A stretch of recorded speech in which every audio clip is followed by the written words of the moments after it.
Hi, ಇವತ್ತು ಕಾರ್ತಿಕ್ ಮಾಸ ದೀಪೋತ್ಸವ ಐತೆ. ನಮ್ಮ ಮನೇಲಿ ಚೌಡೇಶ್ವರಿಗೆ ಪೂಜೆ, ಬೆಳಿಗ್ಗೆ ಅಭಿಷೇಕ ನಡೆಯಿತು. ಇವಾಗ ಮನೇಲೆಲ್ಲ ದೀಪೋತ್ಸವ ಆಗ್ತೈತೆ.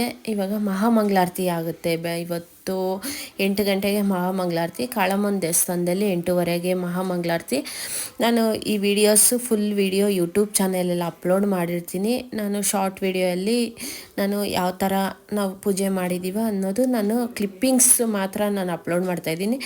ಏನೇ ಇದ್ರೂ ಯೂಟ್ಯೂಬ್ ಲಾಂಗ್ ವಿಡಿಯೋಲ್ಲಿ ಫುಲ್ ವಿಡಿಯೋ ಅಪ್ಲೋಡ್ ಮಾಡಿದ್ದೀನಿ. ಬೆಳಗಿಂದ ಸಂಜೆವರೆಗೂ ನಾವು ಏನೇನು ಮಾಡಿದ್ದೀವೋ ಪೂಜೆದು, ಮತ್ತು ವೆಜಿಟೇಬಲ್ ಪಲಾವ್ ಮಾಡಿದ್ದೀವಿ, ಮನೇಲಿ ಪೂಜೆ, ಅಭಿಷೇಕ ಆಯಿತು, ಕಾಳಮ್ಮನ ದೇವಸ್ಥಾನದಲ್ಲಿ ಪೂಜೆ, ನೆಂಟರು ಬಂದಿರೋದು ಎಲ್ಲ ಈ ವೀಡಿಯೋಸಲ್ಲಿ ಫುಲ್ ವಿಡಿಯೋ ಇರುತ್ತೆ. ಯಾರು ಮಿಸ್ ಮಾಡ್ದಿರ ವಾಚ್ ಮಾಡಿ. ತುಂಬ ಚೆನ್ನಾಗಿರುತ್ತೆ ನೋಡೋಕ್ಕೆ. 2 ಕಣ್ಣು ಸಾಕಾಗಲ್ಲ, ಅಷ್ಟು ಚೆನ್ನಾಗಿರುತ್ತೆ. ಪ್ಲೀಸ್ ವಾಚ್ ಮಾಡಿ. ಈ ವಿಡಿಯೋ ಇಷ್ಟ